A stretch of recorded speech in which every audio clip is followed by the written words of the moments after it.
The Murder Shelf Book Club contains disturbing content related to real-life crimes. Listener discretion is advised. A looming blame. A confession soaked in cyanide. Everything pointed inward, everything pointed back.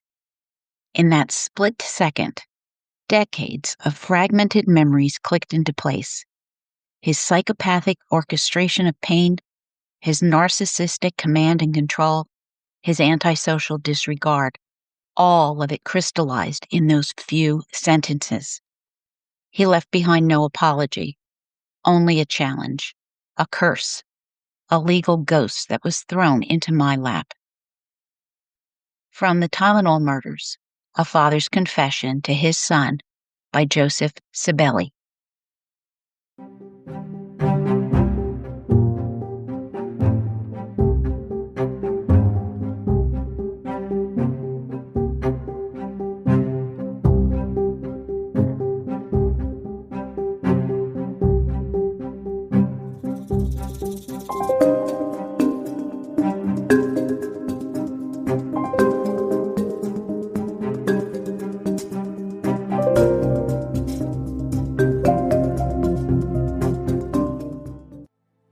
Welcome to the Murder Shelf Book Club podcast. I am your host, Jill.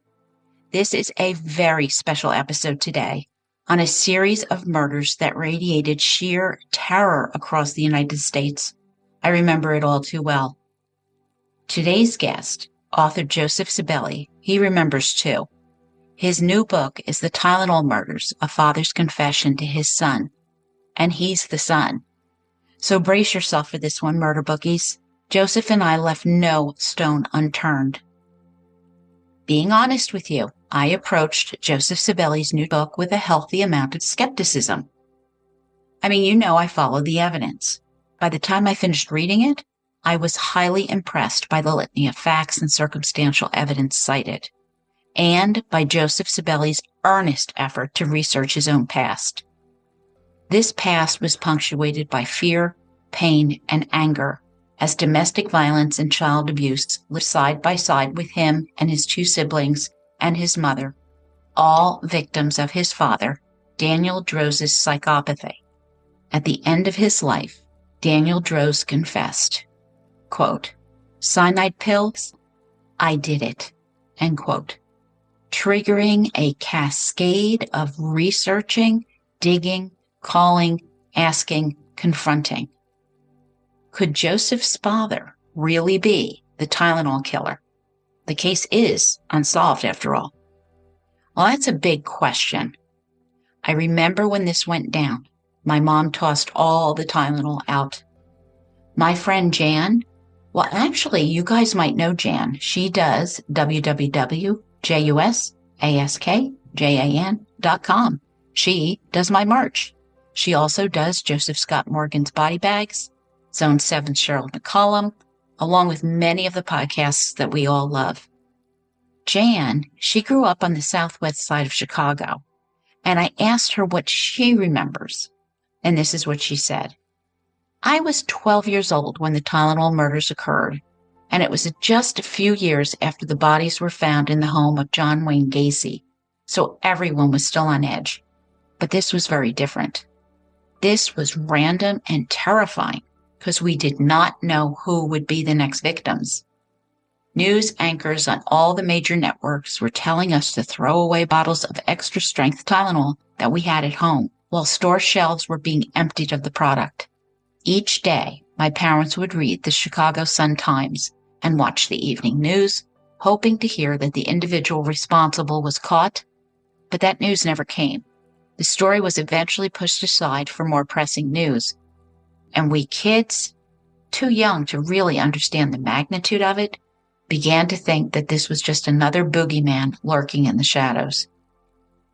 A boogeyman, an unknown phantom who rained death upon random, completely innocent people who simply had a headache, didn't feel good. You know, when terrible things happen, we always think that somebody knows something. Somebody noticed something, but just didn't realize the significance yet. We ask them to think back to such and such a time or such and such a date. Well, in this case, Joseph Cibelli is that guy.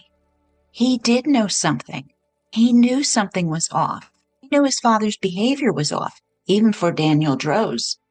And that behavior was perfectly in line with what you'd expect a mass murder to behave like. Now, for a bit of context about Joseph Cibelli, in addition to publishing his first book, Joseph spent 30 years as a successful entrepreneur doing hair. He went back to school, earning his BS in criminal justice and his PhD in forensic psychology. And he's not done. He's currently in law school. All very significant accomplishments. So for those not old enough to remember the Tylenol murders, here we go. Late September into early October 1982, people living in the suburbs around Chicago suddenly began feeling bad, collapsing into seizures and respiratory failure, dying. Wednesday, September 29th, 1982, Elk Grove Village, Illinois. Seventh grader at Adams Junior High School, 12-year-old Mary Kellerman, had awakened with a cold, feeling crappy, and stayed at home from school. While hearing a noise, Mary was found unconscious at 7 a.m., and she passed away before the ambulance could get her to the hospital. Her family utterly traumatized at her loss, and doctors couldn't explain what happened. Now, reflecting back on 1982, Kasia Janis has spoken over the decades about losing 3 members of her immediate family on the same day. In Jewell, Illinois, Kasia's dad, Adam, a postal worker, picked her up from preschool, and despite having a headache, he made a pit stop to pick up flowers for his wife and some Tylenol for himself. Arriving home, Adam gave his wife the flowers and took 2 Tylenol. Shortly afterward, Adam wasn't feeling well and collapsed in convulsions. Running for help, neighbors called 911. At 27 years old and in good health, doctors suspected Adam had died of a heart attack. Absolutely devastated, Uncle Stanley, age 25, and his new bride, Aunt Teresa, age 19, were just back from their honeymoon in Hawaii, and they came over right away. Stanley, he had a backache, and Teresa had a headache. And then it happened again. Stanley collapsed, with Teresa upset and crying, and then she collapsed herself. Paramedics arrived back at the same house where Adam died earlier. Fearful of what was going on in that house, they placed it in quarantine until investigators could figure out what was happening. Trying to uncover the causes of death, a nurse named Helen Jensen looked around the house, and she noticed the receipt for the Tylenol and a new bottle with 6 pills missing. Quote, "There were 6 capsules missing, and there were 3 people dead. And I said, it's got to be the Tylenol." End quote. Skeptical at first, the lab tech smelled almonds, and blood tests later confirmed that there was cyanide in the Tylenol capsules. Then investigators learned Mary Kellerman's mom had given her Tylenol to ease her cold symptoms. Before officials and Johnson & Johnson could recall extra-strength Tylenol, the poison capsules would kill 3 others. Happily married to Ed, 27-year-old Mary Renner had taken some extra-strength Tylenol to help with postpartum discomfort, as she had just given birth to her 4th child, and then Mary died. She had loved playing softball and the drums and bowling. Then, on October 30th, 31-year-old Illinois Bell Telephone Company employee from Elmhurst, Illinois, Mary McFarland, developed a headache. She headed into the back room to take a Tylenol, and she would collapse and die. She left behind 2 sons, Ryan and Bradley. A granddaughter she has never met bears the middle name Mary in her honor. And her brother, Jack Eliason, has never again taken a Tylenol, not in all the years since Mary's death. Quote, "I had a hard time for a long time even looking at a Tylenol box on the shelf. I've become overly cautious," end quote, he told the Boston Herald. 35-year-old United Airlines flight attendant, Paula Prince, was on a flight from Las Vegas to Chicago O'Hare Airport. Landing, she bought a bottle of extra-strength Tylenol at Walgreens, and Paula Prince was found next to this open bottle by her friends and coworkers who knew that something was amiss when Paula didn't show up for work, and she was buried in Omaha, Nebraska. And there was a near miss. Linda Morgan, wife of the DuPage County Judge Lewis Morgan, heard about the warnings about Tylenol and turned her bottle in for analysis. 7 of the extra-strength pills were laced with cyanide. In all, 8 bottles were identified as poisoned. Other than taking Tylenol, the victims had nothing in common with each other. Given that criminal profiling was relatively new, FBI agent Roy Lane focused on the behavioral characteristics of the unknown killer. Working timer for Tylenol murders, the FBI name for the investigation, Lane believed the killer was likely a man. Quote, "There's a great likelihood that this person who is responsible thinks he got away with this. He has tricked law enforcement, and it's very much of a high. But over time, that high is going to diminish," end quote, Lane said. Now, retired FBI behavioral profiler John Douglas, he concurred that the perpetrator was male, probably someone who abused animals and was violent in his past. He categorized the killer as an assassin type who derived satisfaction from the act of planning and executing the crime, though he's not one to engage in a direct physical confrontation. Key traits Douglas attributed to the killer included white male in his late 20s or 30s, depressed, nocturnal loner driven by intense rage and feelings of inadequacy, despair, and impotence, fueled by a long list of personal failure in employment, education, and relationships. The killer likely felt that society has maligned him unfairly, and he may have a history of gravitating towards positions of pseudo-authority, such as a security guard or an auxiliary firefighter. And Douglas also believes that the murders were triggered by a major life stressor in mid-September 1982, such as the loss of job or a parent or a partner. Johnson & Johnson cooperated with the law enforcement investigation. Facing financial ruin, J&J made the decision that is still studied in economics and business schools today. They recalled every bottle of extra-strength Tylenol in the United States, 31 million bottles worth over $100 million. Production halted and advertisements came down. Warnings and flyers went out. They had to restore faith in their product, and they redesigned their packaging. In 1982, no bottle or packaged product had safety seals, because who would think such a thing was necessary? Anyone could unscrew a cap, reach inside, tamper with the contents, and put it back. And that is exactly what the Tylenol poisoner had done, exploiting this security flaw. A permanent change that resulted from these murders was the passage of the Tylenol bill, which made it a federal offense to tamper with products, with the FDA establishing tamper-proof guidelines for consumer products. The safety seal concept spread globally as well.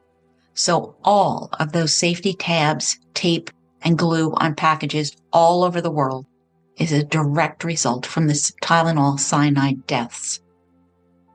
J&J also received an extortion demand, and this was eventually traced to a Chicago area travel agency, which tied the letter to a disgruntled employee, Robert Richardson. And he and his wife left Chicago just before the murders, moving to Texas. An investigator recognized Richardson as actually being James Lewis. Lewis, who had previously been arrested for a heinous murder involving dismemberment, but had the charges dropped because the police had failed to read him his Miranda rights. Lewis remained the prime suspect in the Tylenol murders, but the police could not make the case. He did serve over 10 years for the extortion plot. Subsequent investigations and advancement in DNA technology found no match between Lewis and the DNA found on the Tylenol bottles. and James Lewis died in 2023, never charged for the Tylenol deaths. But someone else was dying in 2023, and that was Daniel Raymond Droz, who was suffering from pancreatic cancer. Droz told two different people that he was, in fact, the spree killer the authorities have been hunting since the fall of 1982.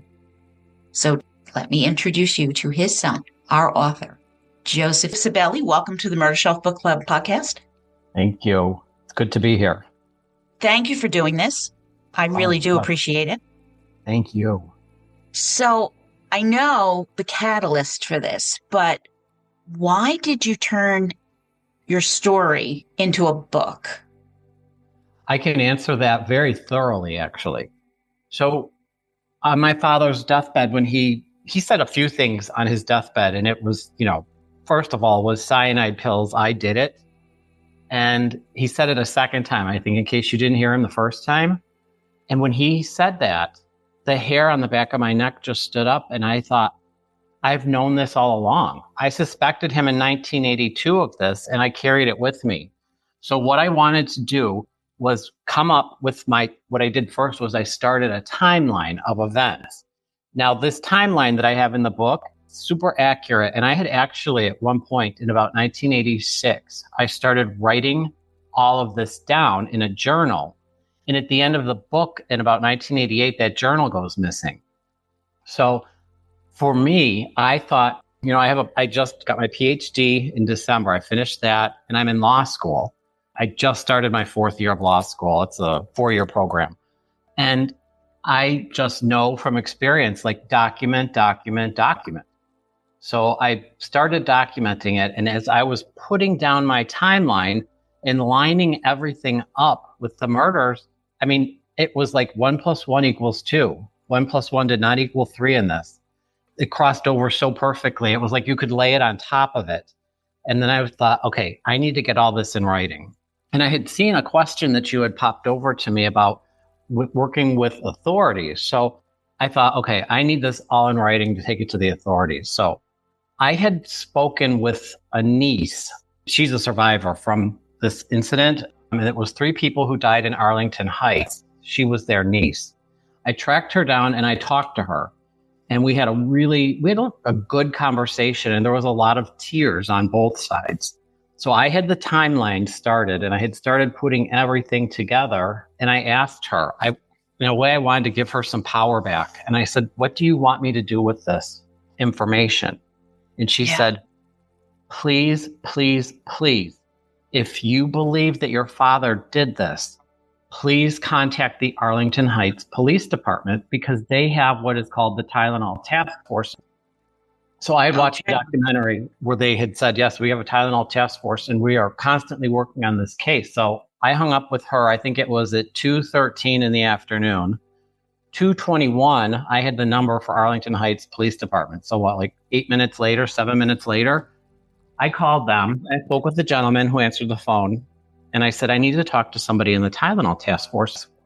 I have some information. And he goes, well, we don't have a Tylenol Task Force. That case is over 40 years old. We don't have anybody working on that. And I said, oh, okay. I said, I saw in a documentary that you have a Tylenol Task Force. Nope, don't have one, but I can put you in touch with the detective. I said, okay, we'll start there. So he put me in touch with the detective, and I left a voicemail. They're probably standing there going like, cuckoo, cuckoo. And left him a voicemail, said, I've got information for this. Please call me. Never got a phone call back. So I gave the guy, I'm like a detective here. I was like, I'm giving him 48 hours. He's got 48 hours to call me back, or I'm calling again. So 48 hours later, I found a direct line for this detective. So I called on that, and it rang twice, and he put me into voicemail. And I thought, oh, okay, this is how this is going to go. So about a week, 8 days later, I think, I did get a call back from a different detective, and I told him what I had. And so he had sent me an email so I could email him what I have. So at that point, I reached out to my friend Kelly in Illinois. She's an attorney, and she had done criminal work prior. And I said, Kelly, she knew what was going on. And I said, I talked to Arlington Heights today. I got to come up with this timeline. Will you help me with this? And she's like, oh my God, yeah. She said, send me everything you have and we'll put together a timeline. So she was working on that. And then I kept writing in the book, and I had gotten the book to a point where it was like a book. I mean, it was actually like a book. And I sent her that, and she said, you know what? She said, just send him the whole thing. She said, send him everything you've got because everything in there is evidence. So I sent it to him, and I never really heard anything from him.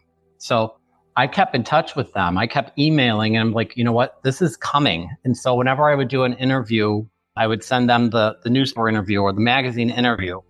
And I'd say, this is coming. We need to look at this. You really seriously need to look at this. And I got nothing. So I finished with the book. I had the book done just a couple of weeks, and then I signed with Wild Blue Press as my publisher. And, we just proceeded with the book. And I kept this detective in the loop with what's going on. And that's how I ended up writing a book, was because I felt like it needs to be documented. When I first started on this, I was looking for exculpatory evidence, anything that would say, he did not do this. He couldn't have done this. He wasn't even in town that week. He was here. He was there. I looked for everything, and I looked deep, and I dug, and I was extremely thorough. And at the end, I found every little street I went down pointed me in the direction right back to him. And I found some other things that he's got his fingerprints on that I'm working on now. Yeah, he was something. My father was definitely a psychopath. Oh, yes. And when I wrote the book, I've said this a few times now, when I put the book together, there's so many instances in our home of violence, and I put enough in the book to where people can get a picture of what he was like and what living with him was like. But what I have in the book is not an exhaustive list. That is just that there was so much more that went on behind the scenes, but I didn't want the book to be a litany of woes about me. What I wanted the book to be about was solving this. We've got him on his deathbed confessing it, and I've got everything lined up so perfectly. And the thing that really struck me was in 1982, I had this inkling. My father's behavior had changed so much over time. And I was out, I put it in the book. I was riding my bike, and I just had almost like a panic attack. And I was like, I got to get home and dump the Tylenol. I think there's Tylenol in our cabinet, and I got to dump it. I'm going to save my family. I go home, open up the cabinet. There's 2 bottles of Tylenol in there. And, they didn't have childproof caps or anything. You just pop the top, pull the cotton, and I just dumped it. And then I stood there and I said, why do we have 2 brand new bottles of Tylenol in our cabinet? Why haven't these been dumped? And I just had this vision. I was like, I think not only is he capable of this, I think he did this. Whoa. And the story in the book where he takes us to Bussy Woods, that is a profound part of the book, because in my opinion, and I know my father's brain because I observed him my whole life, I went into forensic psychology trying to understand this person and myself.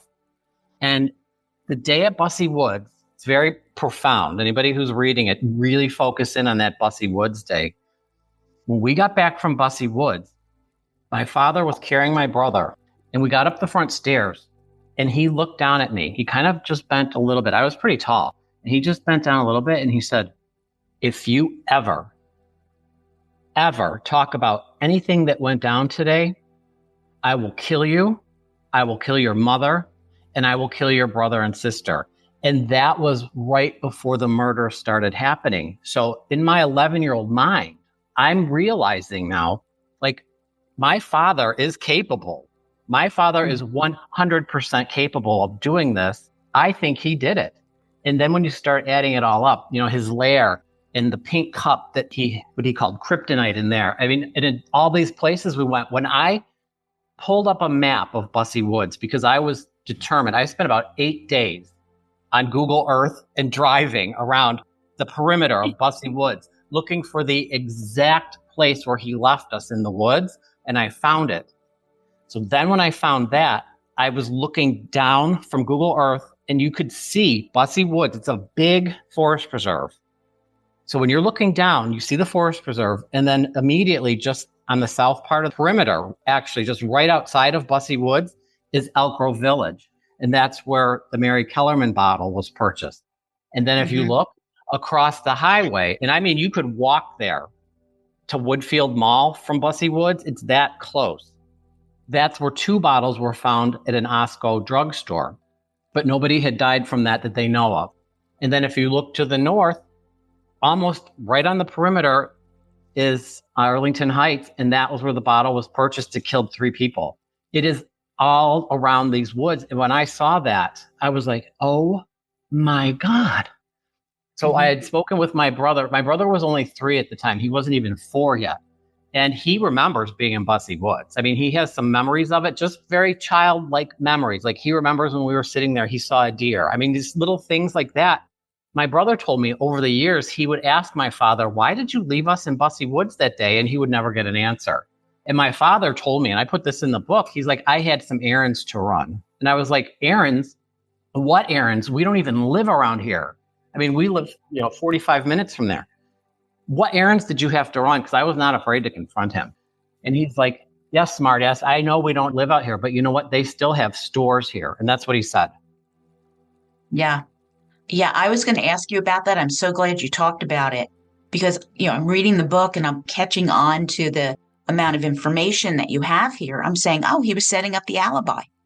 Totally. And what a great alibi. He's with his kids. And terrifying part, Jill, that man, he had worked. Okay, so his full-time job was at a company called Electromotive. And then he was also in Lyons. He was a fireman. And then he morphed into the police department as well.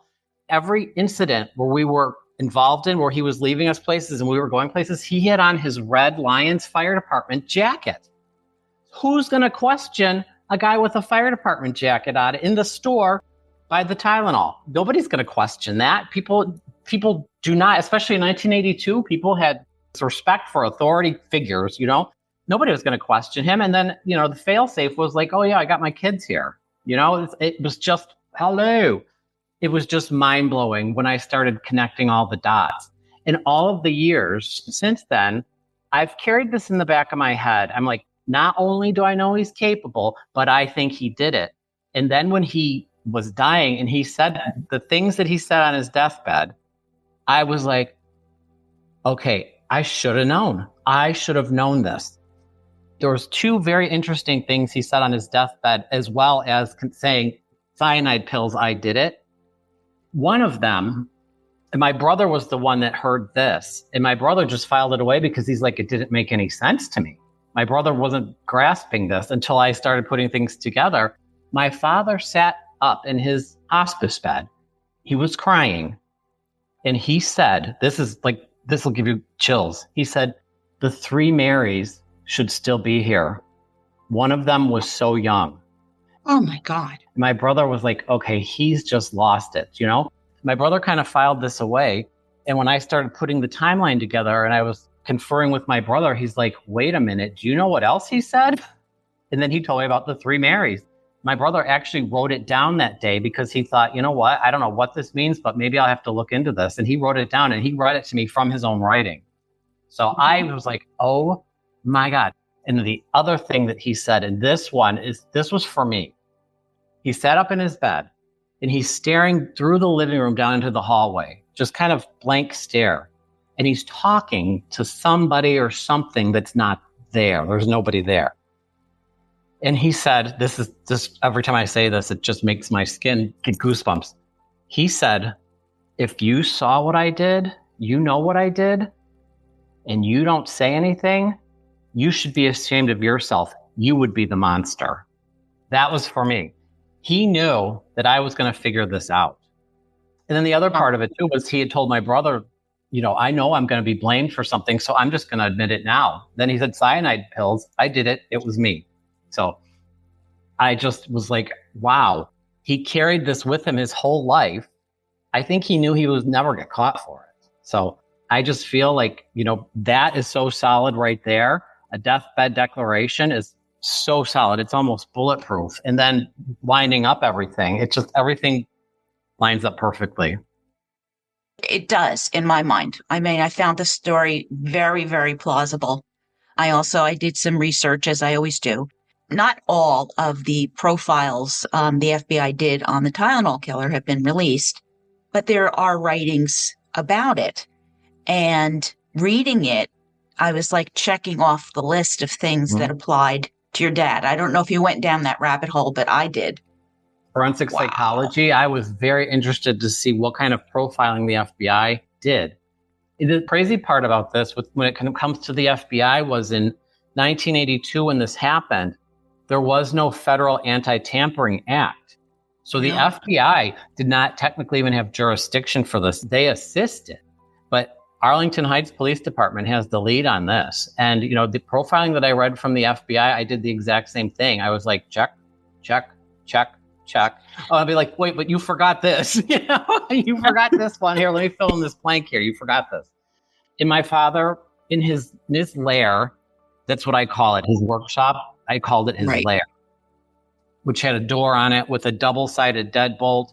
And then within that lair, he had built another lair. There was a wall that he had put up that was actually a door, and that was almost like another little small room. But the writings that he had in there, the biggest one to me was the poor man's James Bond.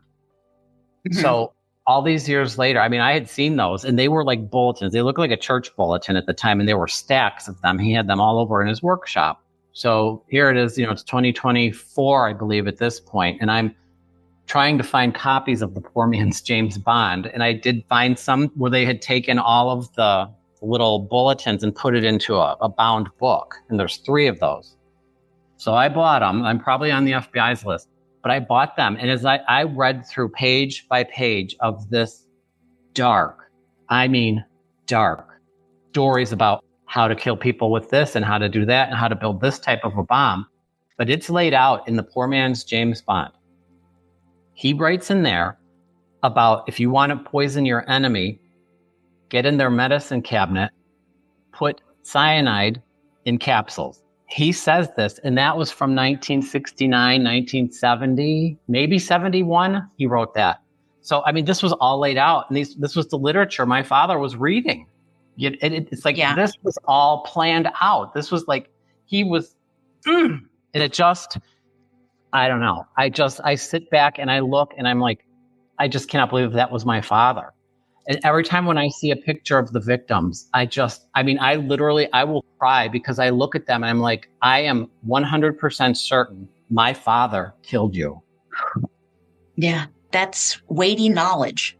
It's very heavy to So when I started doing this research and started putting timelines together, I have a husband, and we've been together since 2002. And when I started this, he's like, I support you. He's like, I believe everything. He knew my father. He's like, this does not even surprise me. This isn't even this doesn't even shock me one bit. But he said, you need to have a therapist to go through this with, because this is dark. And there were dark days writing this to where I had to just close the computer, press save, close the computer, and walk away for a while because it was so dark, and reliving some of these memories. And, we were always basically taught, like, what? None of this stuff happened.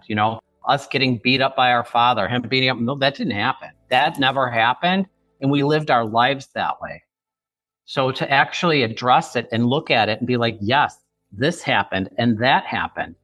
And then, my brother was closer with my father. My brother had to kind of look through that lens as well after my father died and be like, you know what? None of this was normal. And I wrote about that in the book. It still hits me. None of this was normal. I was in my 50s before I realized, you know what? Not everybody's father holds a loaded gun to their head. It's not everybody's father that pistol whips their mother and gives her a concussion. There's so many things, like I said, that were not in the book, but I had to realize, like, none of this is normal. Living with this man, none of it was normal. And now realizing what he did and other things that he was involved in, I'm sure of, unfortunately, I'm not even shocked by it. I'm kind of numbed from it because it's so horrible and it's so dark. Well, it was hard reading about what your childhood was like. In all honesty, it was really hard to read that. I also noted the intensity with which you were observing him, that hypervigilance that kids will when you're aware of a predator, when you're aware that you're in danger, that you're walking around on eggshells, that you're coming home. Who's there? Is it regular Dan or evil Dan? Correct. Oh my gosh, I was with you. That's how good your book is, because you would come home from school, or you would go down the staircase, or you would walk through that room, and I felt like I was standing right next to you. Thank you. And I'm peeking as you're like looking and like, oh, he's here. I know. And that hypervigilance, that, I've lived my life since I would say about the age of 7 is when I really started becoming hypervigilant. It was a survival technique. And I've lived my life in that fight or flight mode. And now, I'm going on 55 now, and I'm just now learning, like, I don't have to live in fight or flight. There's an option in between the two to be able to just enjoy life. And I have enjoyed my life, but I was hyper, I've worked, I owned businesses. I went back to school. I got a degree. I got a PhD. I'm almost done with my law degree. And, talking with my therapist, he's like, that is because you lived in fight or flight for so long. You thrive on that rush of like, I got to go to school. I got to get this done. I got a paper to write. I've got a test to take. And he said, you've done so much with it and you've used it for good. But he said, when you're done with law school, you need to be able to just sit back and say, I've done all of this and learn to live life. So we're working on that now. I'm learning how to not live in a fight or flight mode. And it's been challenging. I mean, it really has been. You would think like it wouldn't be challenging, but it really is. No, your brain is wired that way. Always. So always, it's like you always. have to untangle that learning. Yes. And it's hard. It'll take me the rest of my life. I mean, honestly, I'll be dealing with this the rest of my life. And, I've told my brother has had his issues in life because of how we were raised. I mean, he has been on drugs. He's done so many things and he is sober and he is clean now. And I just, we talk every day and I am like, you know what, no matter what happens, I am right here for you. And I'm trying to teach him the lessons that I've learned now on how to undo this type of thinking and this type of living. And I'll tell you what, this book was a horrible thing to have to write, but the relationship that I have with my brother now is worth it because we've never had a relationship. He was definitely team Dan. And after my father died and I was coming out with this book, I mean, he just lost it. And then he's like, wait a minute, there's stuff that I know. And so then we collaborated and worked together and put the rest of it together. And I'll tell you, we have a great relationship now. And I am so happy about that because, my sister died. My sister died in 2013. And my sister, I would call her, she was my ride or die. I was in a bar fight and I needed backup. Liz, I need you down here. She'd be there, but I didn't have that kind of a relationship with my brother, but now I do. And it's all been because I forced everybody to look at the truth. My mother, my brother, everybody, I made everybody sit there and read this book. This is what happened. For years, my mom would be like, oh, I don't remember him being that horrible. It wasn't that bad. And now she's like, oh my God, it was horrible. I mean, she's actually realizing it now, what she was living in. Well, you know how powerful denial is. Yes. Yeah. Not and just I a hope river you in realize, Egypt. Exactly. And I was to say, your brother being on Team Dan, that was his defense mechanism. Absolutely. He needed that to survive. He needed survival to survive. And my father knew that. My father knew that he controlled my brother like a puppet master. And, my brother, he was not aware of that, or he was aware of it. And it was just like you said, it was a survival mechanism and he needed that. But now that our father's out of the way and we're dealing with the truth of our lives, it's just, he's in a whole different place. And my mom is too. My mom met my father when she was 13. She's now 76. It's 13. That's all she knew was him. I think she did not understand, like, oh yeah, it's not normal for your husband to beat the tar out of you. That's just what she was accustomed to. Yeah. She just went along with it. It's very sad because so many people will sit back and say, well, why didn't you just leave? Or why didn't you just do this? And it's like, it's never that easy. I called the police on my father so many times. I put one incident of that in the book, and that was the first time that I had to do it. I did it many times after that, and we got nothing. The police would show up and be like, knock it off. Okay, everybody go back to what you were doing. Nothing. So he knew he was untouchable. Yeah. And he used that. He used that confidence. Absolutely. And knowing that he had more influence, more way to hold you under that control. That you can't get any help. You got to deal with me.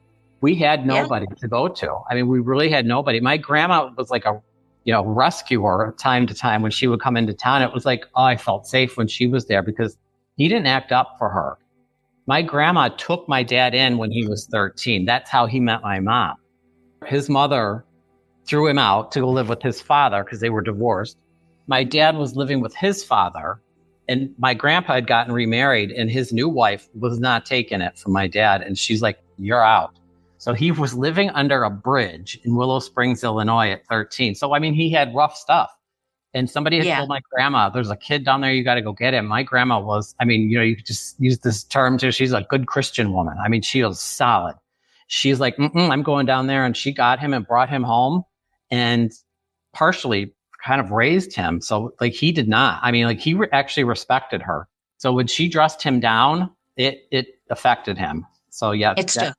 Yeah, because I know you had brought that up about my grandma. And I said, yeah, she partially raised him. And for whatever reason, like he respected her and I think he feared her a little bit. If you would have known her, you would have feared her too. She was a very loving person, but man, you could be 20 feet from her. And if you're acting up and she told you to knock it off and you didn't, you would get a slipper in the head.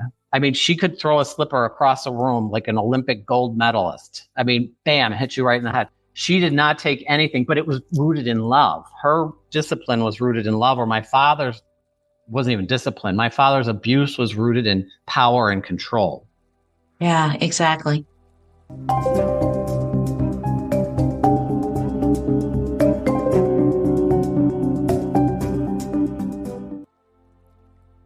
I noticed also that your dad was at times that the flip side of the psychopathy, so charming, so engaging. Oh, yes. He could put that mask on. Oh, yes. Yes. When he was working, so he worked for a company, and I had mentioned this before, called Electromotive. And Electromotive is owned by General Motors, and they make locomotive engines. And his job there, he was doing electroplating of those engine parts. Number one product they use in electroplating is potassium cyanide. So he had access to this. And at that job, I cannot tell you in my life when I used to still live in that area, I would run into people and they would see the last name Droz and they'd be like, are you Danny's son? I'm like, yeah. She's like, oh my God, I worked with him at Electromotive. He's so great. He's wonderful. And I'm like, you're talking about the same guy, right? There's not two of them there. But on the police department, Evil Dan really came out when he was a police officer. I found this out when I was writing the book. I was interviewing anybody I could reach out to and find who knew us, knew my dad, knew the family, worked with any of, anybody who had any contact with the family. So I reached out to a friend of mine that I've known since kindergarten. And I was like, do you remember my dad? And she's like, not really. I saw him, but I don't really remember him. She's like, he was a cop, right? And I said, yeah. And I said, I'm just investigating some stuff. And I never told anybody what I was looking into because I didn't want to bias anybody's opinion or, what they were going to find. And she's like, well, you know what? She's like, she has family that are police. So she reached out to like her cousin and said, hey, can you run this guy's name and see what comes up? Just out of curiosity. My father, as a police officer, is on what's called the Brady list. And the Brady list is a list of police officers who are not allowed to testify in court because they have done something to put them on this Brady list, and they therefore cannot be trusted as a witness in court. So my father's name is on the Brady list. So I believe something happened in the Lyons Police Department to where he got Brady listed. And what that is, I don't know. I'm going to find out though. Yeah, especially if it was in court, it'll be a transcript somewhere. Got to be something somewhere. And it's very locked down, but I'll figure out how to get to that. I'll find out. And I've talked to some of the people that he's worked with on the police department and the fire department. A lot of the police officers would not reach back out to me. I think they know that he's dirty. He was a dirty cop. There was one guy who worked with my dad on the fire department. And what he told me is profound. I wrote this in the book. We had a conversation, probably about an hour and a half, about my dad. And he had very objective opinion about my dad because he knew my dad a little bit later. He's like, yeah, your dad was nice. We did this, we did that. I was around when you kids were there, blah, blah, blah. My mom used to cut his hair in the basement, And then we got done and I said, do you have any idea what I'm investigating? He thought for a minute. No, I don't know. I can't say I do. He's like, objectively, I have no idea what you're investigating. And I said, okay. And I wasn't going to tell him either. So we were getting ready to end the conversation. He goes, wait, before we go, I need to tell you two things. I'm like, oh, what? He said, if I were you, I would get your father's military records because I think you might find something in there. Number one. Number two, he said, you need to know. This is where you get goosebumps. Your father had a very deep knowledge of chemicals and chemistry. I'm like, why did he tell me this? He didn't know. I know. Hair stood up. Why are you telling me this? He does not know that I was investigating the Tylenol murders. And in fact, when I got the beta version of the book done before I signed with the publisher, I sent it to him. I said, okay, are you ready to know what I was looking into? He read the whole thing and he got done. And he sent me a message back of this, like somebody's head going, not shocked at all, not surprised. He said, I told you, your father knew chemicals and chemistry. So, and I'm so glad I had the conversation with him because I did get my father's military records. And it's mostly pages of black. It's very redacted. Pages. I mean, I see when he left for the military, I see where he did his basic training. I talked about this in the book because my father had told us his military stories 1,000 times. The interesting part, though, that never really played into this as much until I had that aha moment was he kind of went off the grid. And it's all redacted where he was, dates, everything is in black. He had told us at the time, and this was in 1969, he went to Oakland. And he said while he was in Oakland, he was trained basically, in his words, I was trained as an assassin. I was trained as a sniper, and I was trained with poison. Oh, boy. And he said he learned that in Oakland. And then he also did explosive ordnance disposal, which is EOD, they call it. And he did that little bit of training with that in Oakland and then in Maryland. And I'm telling you what, like that, I'm remembering his stories about the poison and I'm like, oh my God. So when I had this conversation with my mom and she's like, oh, I know that he was trained with poison and rifles and bombs. And she said, and then she's crying. Obviously, this is horrible for her. She's crying and she tells me, she said, when he left the military, he promised me he left that life behind him. He pulled the wool over her eyes for their whole marriage. I mean, he let her see what he wanted her to see. And it's sad. I feel bad for my mom because I feel like, you know, her whole life with him has been a hologram. It wasn't real. And she's like, I don't even know if he loved me. I don't know that if he loved you guys. So my mom, after all of this, we've had many, many, many deep conversations about this. And, you know, she's taken all his pictures down in the house and she cries because she's like, my heart breaks for those people. And she said, but my heart also breaks for my children because she's like, I 100% did not know the extent.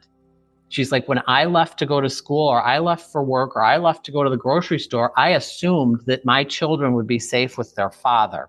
Even though I knew he could turn on a dime, she's like, I always thought my kids would be safe with him. And most of the time when he was abusing us, and I'm using the word abuse very broadly, he was abusing us was when she wasn't around. He didn't act like that when she was around. You know, he would beat her when she was around. You know, he'd beat up on her, but when she was gone, he took it out on us, the three of us. And it was horrible. Yeah. Think about it. Were you going to go to her and say, Daddy did this or whatever? Oh my God. And then put her in that. Right. You know, well, and here's the interesting thing with that. So my cousin, I talk about my cousin Sherry in the book, and I adore her. She's like my sister. She had spent a lot of time with us after her sister died. Her sister was killed in a car accident. So she spent a lot of time with us, and she's had her own experiences with him, with the gun to the head. And she never told us about that. He used to do Aikido, which is a martial art, and he was a black belt. And he had those nunchucks, and he would chase after her with the nunchucks to scare her. And so one time she grabbed them out of his hand and pulled them away, and he attacked her on the ground. So she's like 13, 14 years old, maybe 15, attacked her on the ground and was like, I will kill you if you ever pull something like that again. She never told us this. I'm saying, who would? Right. She never said anything about this till I started the book. And then I was like, oh my God, that's exactly what he did to us. And when she talked to my mom about this, my mom, of course, is crying. And she's like, why didn't you ever tell me? Why didn't you ever say this? And you know what? It's like everything clicked then. She said, I was terrified of retribution. If I were to tell you, you would have said something to him and it would have blown up and he would have came after me. And then my cousin also said, she's like, I did not say anything to you because my cousin's father, my Uncle Paul was an amazing man. Sherry said, she's like, my father would have driven up from Independence, Missouri to Chicago and killed him if he knew what he did to me. So she was like, I never said anything. You just kept it inside. You didn't deal with it. And that's what we all did. Well, that was that era. Yes. Growing up too, there was a lot of that going on. Yes. It's like just transitioning between, well, that's family business. Mm-hmm. That's none of our business. Discipline your family the way you want. But starting to make that transition, that child abuse is starting to really be paid attention to, and there's trainings and. Yeah. Because I put it in the book about like when her sister Karen was killed in a car accident. It's a horror story in itself. It was homecoming night. A drunk driver smashed into the car. All 4 of the teenagers died instantly. When that happened in 1978, the way that was handled was like, okay, Karen's gone. We won't be seeing. This is what my parents told me. Karen died. We won't be seeing her grandma's house anymore, and don't ever mention her name. And that's how we lived our life. I was like, you couldn't talk about it. You just didn't, especially if Sherry was around, you never said it. And Sherry is about 7 years older than I am. And it's only been recently that she will even say her sister's name. She's carried this that long. So, I mean, it was a different era. And I try to explain that to people. Like, it was a different era. Things were different. With news coverage, I mean, to me, that's a huge thing because people will ask me like, well, didn't you see this on the news or didn't you hear this? I'm like, no. In 1982, if you wanted to watch the news, then you sat yourself in front of the TV at the right time, or you didn't see it. We didn't VCR it or DVR it, or they didn't have streaming. You wanted to watch the news, you sat there and watched the news, or you read the newspaper. And we really did none of those in our house. We were not news watchers, and we did get the Sunday paper every week because I used to walk down and get it from the store. But that was it. As far as I know, that was it. Yeah, the group that's grown up with 24/7 news coverage on 2,700 different channels, and you can get this version and that version. No, you got your newspaper in the morning. Yep. They even had afternoon and evening editions of the newspaper. Mm-hmm. Oh, I remember. That's how news was out there. Yep. Yeah. If you didn't participate in that, you didn't know. And when the Tylenol murders were happening, I mean, I was aware. I knew something was going on because people talked. People talked outside. People talked in the grocery stores. Kids talked about it at school. But we didn't have any news coverage until I wrote about this in the book. And this is literally, it is burned and seared and scarred into me. We were watching the news. I was in the living room. My father was behind me in his chair. And at this point, like, I was trying to avoid him. So he came and he sat down. He's like, put on channel 7, which was ABC News. I remember. He said, put on channel 7, because we didn't even have a remote control then. So I was the remote control. I put on channel 7, and I'm thinking, like, how do I get out of here? I don't even want to be in the room with him anymore. My hair would stand up when I was around him. So we're sitting there, and here's the scene. There's a Catholic church. There are 3 coffins there. There is a priest sprinkling holy water onto the coffin. It turns out that was the Janus family, the 3 members of the Janus family who died from the poison. And my father wanted to watch this that night. That is seared into me. He's like, put on channel 7. We're watching this, and I'm sitting watching the TV, and I'm maybe a little bit of an empath. I don't know, but I'm feeling like I can feel the pain. I can feel that sorrow coming through the TV waves at me. And I'm thinking, like, oh my God, did these people die from the poison? I'm thinking this. And I'm like, oh my God, like, it was hitting me so hard. And the room was quiet. You could hear a pin drop. And behind me, I can hear the breathing change. And I knew, I was like, oh, maybe he's feeling this. Maybe he's feeling this too. Maybe this is upsetting to him.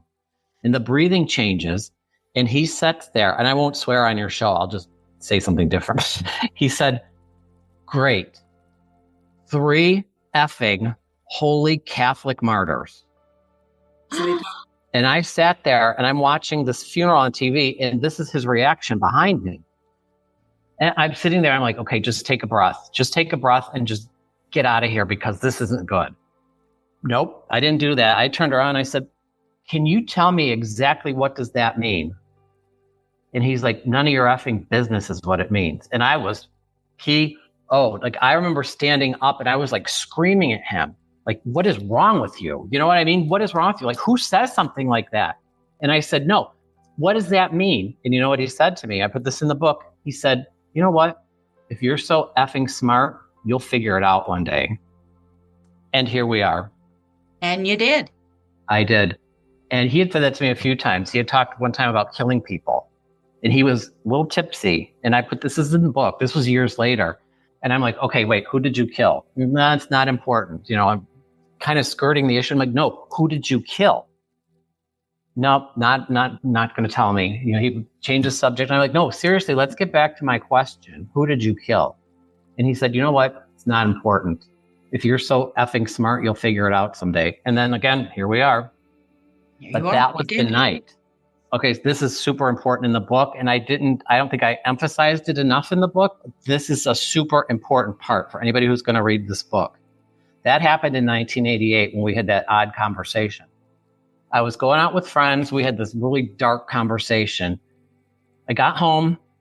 Next morning, I was like, you know what? I got to write about this conversation because I had started keeping track of things with him. I always knew, like, I think he has done something or several things, and I started keeping a list. And in that list, I had written about the Bussy Woods experience, the Lincoln Park Zoo experience. I had started just keeping track of things. No notes in there saying, I think he did this or I think he did that. All I did was keep track. And I was like, you know what? I've got to write about this conversation because I wanted like the date recorded. Like we had a conversation on this date and he said he killed people. I go to get my journal. I had it hidden really well. Gone. The journal's gone. Oof. The journal's gone and another book was missing from my room. And I was like, oh my God, he was down here last night. I think he took my journal. 2019 comes. He starts sending threatening messages to my husband. He's like, I have a journal of Joey's here and it's very interesting. I can't wait to show it to you. But we were not talking at that time. So that was a threat. You know, that was threatening. He had this journal where I had all of this stuff in there. And I can guarantee you that journal has been incinerated because I had all these dates and things down. And I was going back even past 1982. I had written about the incidents where he was like shaking my brother in the crib. He was, you know, shaking him because he was crying. I mean, I wrote down all kinds of things and it's gone. So 2019, he sent those threatening messages to my husband. And then not long after that, he sent some more messages to my husband and he said, I know who you are, JR. You can run, but you can't hide. Because at that point I had changed my last name. I stripped off his last name. I was like, I don't want anything to do with this name. And he found that out. And he said, I know who you are, JR. You can run, but you can't hide. And then the next message he sent my husband was, I hope you guys have a good New Year's because it's going to be the last for one of you. Like, who does that? He knew. Yeah. I think he was thinking in his mind in 2019 that I'm going to figure this out. And he had conversations with my brother at that same time saying, I think Joey's going to blame me for something. I think he's going to blame me for something. And then on his deathbed, he said, I know I'm going to get blamed for something, so I'm just going to admit it now. I mean, everything kind of just keeps going in a circle. It's like 1 + 1 = 2. Now, I think I know the answer to this. Mm-hmm. He does make this deathbed confession, and they are very poignant, very meaningful. Why? I don't believe all of a sudden this man was regretful. No way. I agree with you. No way. Was it, because I've wrestled with this one, was it he knew you were onto him? There's no question in my mind. Was it to confirm that? You know, did he, I hate to say give you the crumb, but did he want to confirm that? Did he want ownership of it? Because look what I did. I got away with it. Which, I mean, what do you think? It's a combination of all of that. I do honestly, and there's no love lost between us. But I do feel in those last days of his life that I think he had some regret about this. I mean, because my brother said that he was crying when he talked about the 3 Marys. He was crying. So I do feel like at the end, this was hitting him. But I also feel like, my father was training us, all of us, taking us in the woods and stalking people. And I mean, he taught me how to kill somebody with a pen. Do you know what I mean? Like, he taught us all of these insane things. Like, he was training us for something. I honestly think along the way, this was like a game. Like, he was trained for us. He was training us how to figure out that it was him. And since we hadn't figured it out yet, he dropped it in our lap, basically like, yeah. And then he told me, he said, if you know that I did something and you don't do anything about it, you should be ashamed of yourself. You're the monster. So basically he was putting this in my lap and saying, okay, I'm giving this to you. I got nothing to worry about. I'm on my way out. I mean, he knew death was pending. I mean, it was not long after that he actually died. He knew it was coming. And he trained us for this. He wanted us to know. And then at the end, I think he was, as sick as this is, I think he was proud he did it and he got away with it. Everybody focused in on James Lewis so much. And I think my dad was like, goodness, I'm glad because the heat's not on me. But he did destroy everything in his lair. That's in the book. Right after the murders, when they were kind of focusing in on James Lewis, he burned off everything. So I honestly think when he did this is 100% what I think. When he did this, he was sure he'd get away with it, which he did. He knew what he was doing. He knew how to pull this off. So he got away with it. The thing that threw him off, I do not believe that he ever thought they would figure out it was the Tylenol that quickly. I agree. And it was only because of a nurse. Her name was Helen Jensen. She was at the house in Arlington Heights where the 3 people had taken the Tylenol, and 3 people died in a very short span of time. And I imagine it was total chaos. And there was people at the house. And I think, honestly, they were looking for a gas leak. They were looking for poisoned food. They were looking for something in the house that would have caused this. And she saw the Tylenol bottle out and she's like, So she counted how many were in there and there were 6 missing and 3 people gone. And so she goes, it's got to be the Tylenol. And they're like, what? No way. A woman in 1982 going up against all the boys club, she was not allowed to say that. No, you're crazy. You're just a crazy woman. She was correct. So another officer who was there, I think he was a fireman, had said, you know what? I heard about a girl yesterday in Elk Grove Village who died after she took a Tylenol. And it was them when they were like, it's got to be the Tylenol. And that's like the quote was, it has to be the Tylenol. And that's when everything kicked into high gear. That's when he started sweating. That is when my father started sweating. As soon as they knew that, bam, everything was burned. He's watching the news, watching the funerals. So this is interesting. My husband is in healthcare and he has a friend in Chicago who lives in Arlington Heights and she's a nurse. Well, she knows Helen Jensen. So she told Helen Jensen, she's like, my friend Craig's husband just wrote a book about those murders. And she's like, what? She wanted to talk to me. So I had a conversation with Helen Jensen and I got goosebumps in a good way this time. I'm getting goosebumps. Let me tell you what. She's a doll. First of all, she's 88 years old now. She was 44 when this happened. So that was fully a lifetime ago for her. I had this conversation with her, fully knowing she's 88. So, I didn't talk as fast as I usually do. And I kind of really broke it down for her. And this is what she told me at the end. She said, honey, I am 88 years old and I feel like now I can put this to bed. Whoa. So I told her, like, give me your address. I'm going to send you a signed copy of the book. And I did. And then she called me after that. Get this. She called me a few days later. This 88-year-old woman, she's like, honey, how are you doing with all of this? Are you okay? Like, how sweet is she? So it, to me, was like, okay, that is like the best.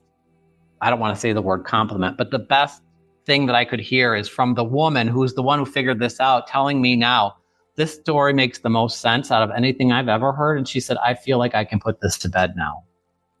That's actually kind of the beautiful part of it. Mm-hmm. That she got to tie that up with a little bow and say, huh. Yep. Honestly, and this is also, I put this in the book, but I didn't emphasize it like I'm going to now. I feel when he left us in Bussy Woods, and I am 100% certain that he put those pills in Elk Grove Village, Arlington Heights, and Schaumburg. I am 100% sure about that. I did the timings of how long it would take to get from one place to the next. There was a lot of extra time in there, and my father was very scheduled, meticulous. He didn't waste 1 second. I fully 100% believe if there are bottles anywhere that never got reported, or maybe somebody died and they didn't relate it to this, it was around Bussy Woods, and Bussy Woods was his ground zero, in my opinion. Putting the bottle, there was only one bottle found in the city of Chicago, and that was when we were at the zoo. He left us at the zoo. And then the other ones, when I saw on the map where they were, I was like, Winfield, that's right by where Randy and Mary live, my dad's brother and his wife, and then they have friends that live out there in Warrenville. And in 1982, Warrenville and Winfield were the middle of nowhere. It was just like, it was like the pastures out there. There was nothing. And just oddly enough, this one bottle appeared there when we were just there for an anniversary party. Do you know what I'm saying? Like, it just, to me, it's so, like, again, 1 + 1 = 3. We were in all of those locations, and they were locations that we went to on a regular basis. Bussy Woods, the movie theater in Lombard, we were there all the time. My dad preferred to go to that theater. His brother's house and his friend's house out in Warrenville, we were always there.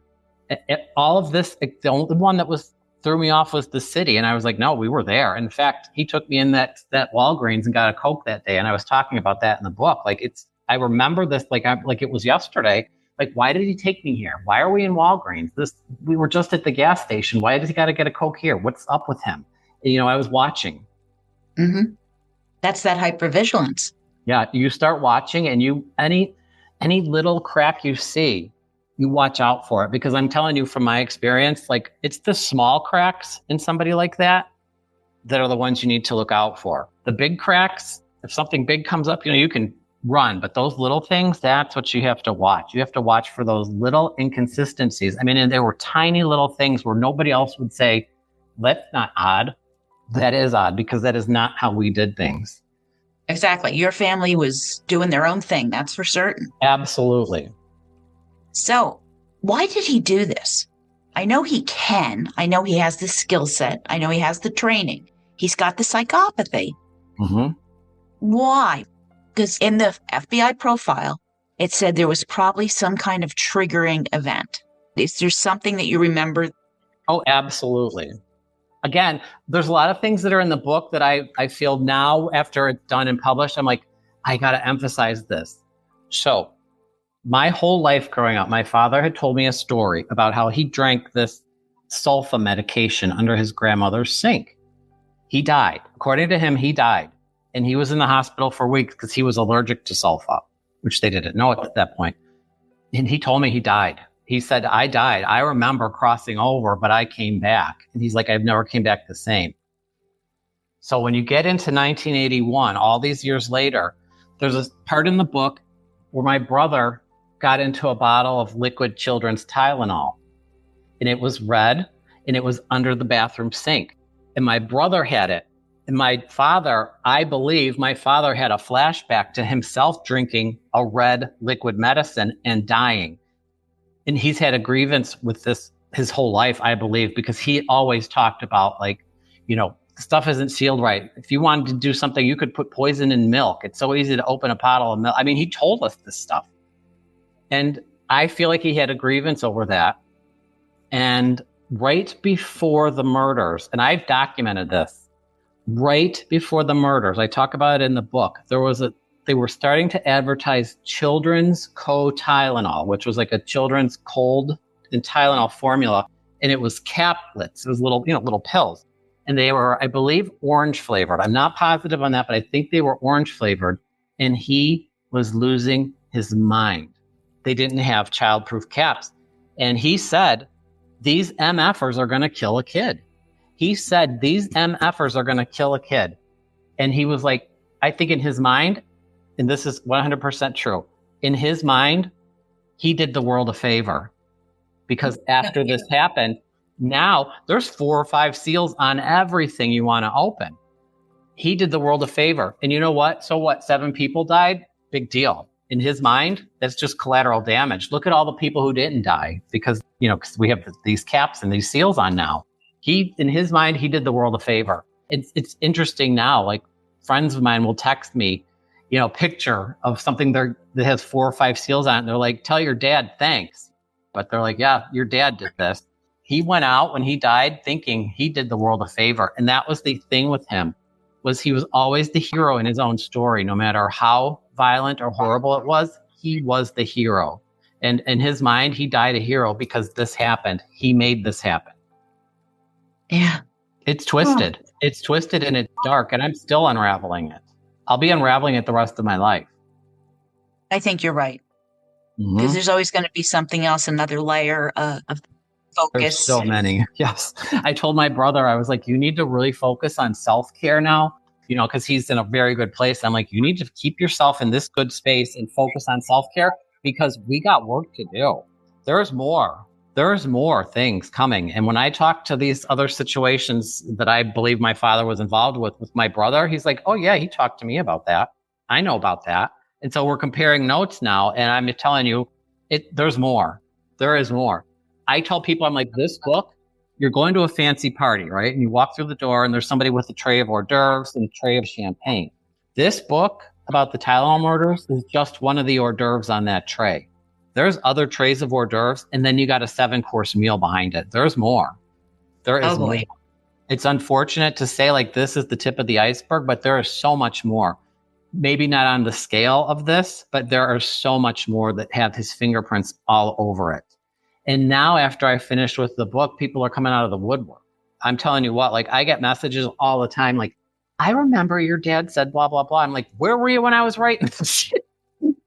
But it's kind of like, the book is done and it's published, but it's also like to be continued. There's more. I was going to ask you if volume 2 is coming. Well, this book, I think, is going to be like a chapter in a much bigger book. There's a few things, and I can't even get into it now, but I have a website. It's just josephcibelli.com, and it has my book on there. But I've been kind of dropping little things on there of what I'm working on now because I'm putting that out there. So if people know anything, shoot me a message and tell me what you know. I'm asking for help. There's more. I have my PhD. I'm almost done with law school, but I feel like, I told so many friends this now. I'm like, I think this is my niche. I think, defendant dad is going to be like my number one client. Like I got to figure out everything he did. I'm like the prosecutor and I'm going to find out everything that he did and everything that's got his fingerprints on it. And that's going to take me the rest of my life. Some of the things that he was involved in could actually put a target on my own back. And I'm like, you know what? I'm okay with that. I'm in my 50s. I lived a good life. I'm happy. If somebody blows me away because they don't like what I'm writing, I'm okay with it. But yeah, there's some stuff out there that it's pretty deep and it's dark. Wow. Yeah. Okay. Stay tuned. Stay tuned, everybody. But yeah, on the website, josephcibelli.com, I've got some pictures in there that I don't know why they didn't end up in the book. I mean, like that should have been in the book. Why didn't you put that in the book? I told the publisher. So I've got them on my website. I also have them on Facebook. I'm not a social media lover, but I have my husband set up a page for me so I could put things on there. But there's pictures on that website that connect into the book. So if you've read the book and you look at these pictures, you'll know exactly what you're looking at. You'll be like, oh, dang, that's what it is? No, I have a blog. I'm going to link the book on Amazon, Barnes & Noble, your site, the pictures, the whole thing. I'll have everything there. So my listeners can go out and buy the book, people. If this conversation has not convinced you that you have to buy this book. And I'm like, and anybody listening, if you know anything about Daniel Droz from Illinois, please reach out to me. I'm telling you, like there's so much. But yeah, if you read the book and you really read it, and then you go look at these pictures on my website, you'll be like, mind blown. Yeah. And then I did put on there a little bit of what I'm working on now, just a little tidbit, really I call it a seed, just like a little seed. And I did it not to really tease people by any means, because this is another murder case. I don't want to sensationalize it, but I want to put it out there because somebody somewhere knows something. Yes. Somebody somewhere with any crime, somebody knows something, but people don't talk. Yeah. So yeah. I put that out there. So if anybody knows anything, just shoot me a message on the website. I'll get it and I'll respond. My response is it's time to talk. Mm-hmm. It's time. And somebody called me while I was working on this book. I put it in the book about a number from Springfield, Ohio.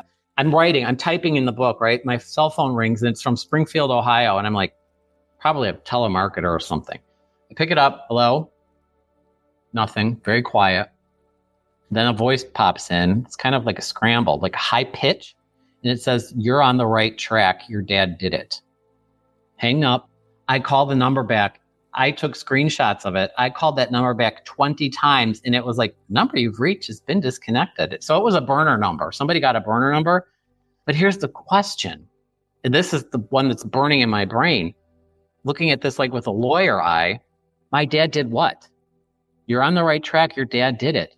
What did my dad do? Are you talking about the Tylenol murders? Are you talking about something else? They didn't clarify what it was. And I want to know what it was.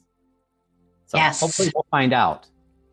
Oh, I hope so. Please, yes. Got to keep me in the loop now. I will, definitely. This was amazing. Thank you. Oh, thank you.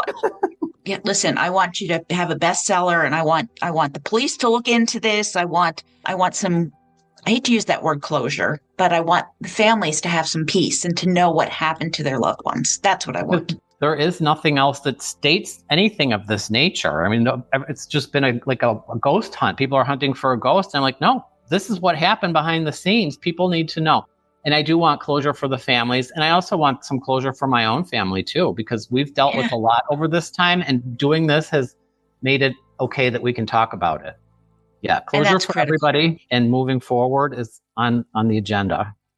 Move forward with some answers and lighter hearts. Yes, absolutely. Thank you. Well, thank you for doing this. Please say hello to your husband for me.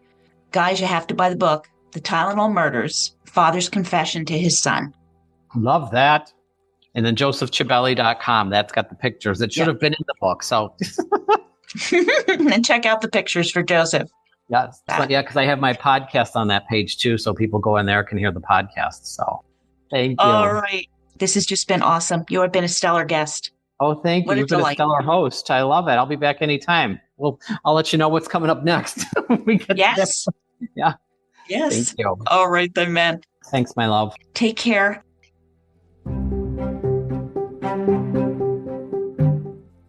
Well, there you are. It's a lot to think about, the possibility that Daniel Droz is the Tylenol Killer. I think Joseph and I could have talked another hour about his book and his father's confession. And I believe he is not writing some sensational book to make a buck. I hope you got that impression too. Joseph Cibelli believes the evidence leads to his father, who is a serious and reasonable suspect for the Tylenol murders. We do take deathbed testimony as sacrosanct. If a victim identifies her attacker and dies, we believe those words and that identification. I do think that we should take this confession seriously. Droz's comment about the three Marys, who refers to Mary Kellerman, Mary Reiner, and Mary McFarland. Wow. Well, I have to tell you too, I watched Joseph's eyes very carefully as we were talking, and he was actively recalling memories, not creating some kind of narrative. And I believe he is truthful. So why would anyone randomly poison 8 bottles of Tylenol with cyanide? This perpetrator is a classic example of a set and run killer. This type of spree killer uses a distance weapon, such as poisoning, arson, or explosives, to kill victims while the killer is definitely somewhere else. Not present, he doesn't see his victims, he never witnesses them dying. It's not about that. So the Tylenol bottles were scattered all across to different locations in the Chicago area, and I think Joseph Cibelli makes a rather good case that the link to these locations is Bussy Woods. This type of killer prefers anonymity and seeks to successfully escape justice. And that is held until now, unless Joseph Cibelli is correct. Only a confession right before his death brought this to the forefront, because Droz's ego didn't allow him to die without taking credit for his perfect murder. He just couldn't go in silence. And Daniel Droz would be enjoying the looming infamy of people knowing who he was, what he did, and how he escaped justice. Most set-and-run killers have 2 or more victims, in this case 7, and will choose 2 or more distinct locations. Unlike most mass murderers who may die at the scene of the crime, set-and-run killers prioritize self-preservation and escape. A famous example of this is Timothy McVeigh, who enacted the 1995 Oklahoma City bombing at the Murrah Federal Building, killing 168 people, including 19 children who were attending America's Kids Daycare Center. Over 680 people were injured. A set-and-run killer has several possible primary motives, and these can certainly overlap. Vengeance and retribution is most common, that he feels a deep sense of injustice or has some long-standing grudge against a specific group of people, an institution, or society at large. Externalization of blame. Corporations, government, the social system are responsible for his personal failures or misery. Sadistic satisfaction. Some may derive pleasure from the widespread panic and fear that their anonymous acts cause, rather than the deaths themselves. Power and control. By creating the perfect crime, they feel a sense of intellectual superiority and of omnipotence over the public and authorities. Ding, ding, ding, ding, I think we definitely have a winner here. And one more, your profit or your extortion, which is kind of rare, but killings are a means to an end, such as extorting money from a company, as we saw James Lewis attempt to do poorly. Before he died, suspect James Lewis appeared in the 2025 Netflix docuseries, Cold Case: The Tylenol Murders, which I suggest you watch. Lewis continued to deny any involvement in the murders until his death. And at the time, there was another suspect, Roger Arnold, who was investigated after a tip said he was discussing cyanide at a local bar. After exhuming his body in 2010, forensic testing failed to produce a DNA match. So, listening to Joseph Cibelli, I realized that his entire childhood was spent in the shadow of a walking, uncontainable cauldron of rage and manipulation, a man who reputedly gave his wife multiple black eyes and concussions, dangling toxic chemicals near his youngest children. Beholding this seems to have led Cibelli to develop a finely tuned radar to the rhythms of his father's temperament. That is the hypervigilant child who becomes a better observer than their abusers ever know. So I encourage you to read The Tylenol Killer, A Father's Confession to His Son. It is a compelling theory, and it is worthy of your time. I can only hope that the Arlington Heights Police Department reaches out to Joseph sooner than later. And I humbly suggest that the Arlington Heights Police Department require a DNA sample from Joseph, because the DNA of the Tylenol Killer exists. Let forensic genetic genealogy work its magic to either confirm or rule this out. And that is a wrap. Thank you for listening. I see you as you hear me.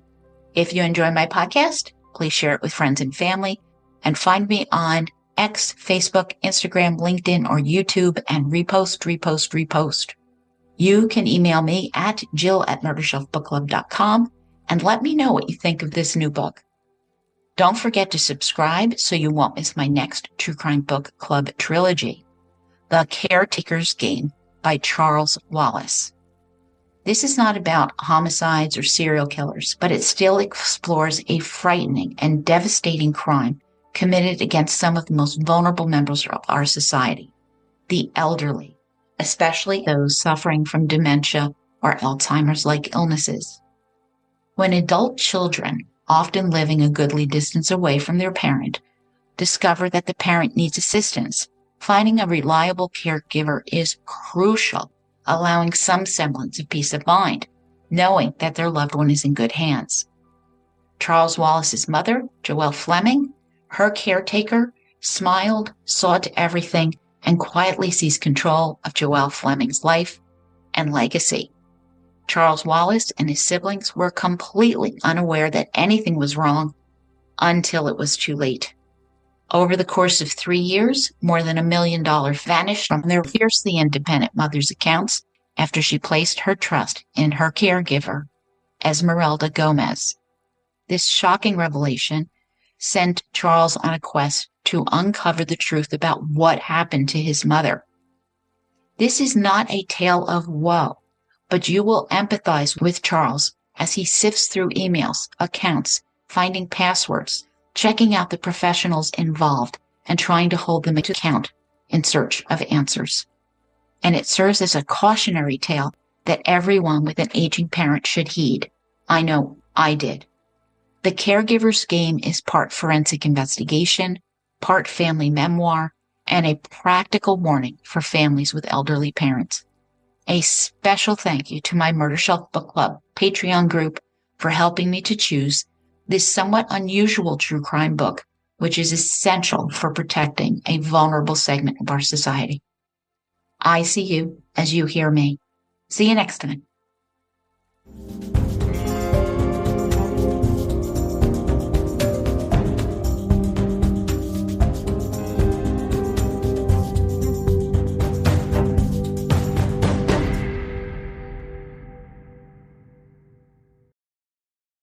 Written and produced by Jill, all rights reserved. Music, The Pewter Elephant by Blue Dot Sessions.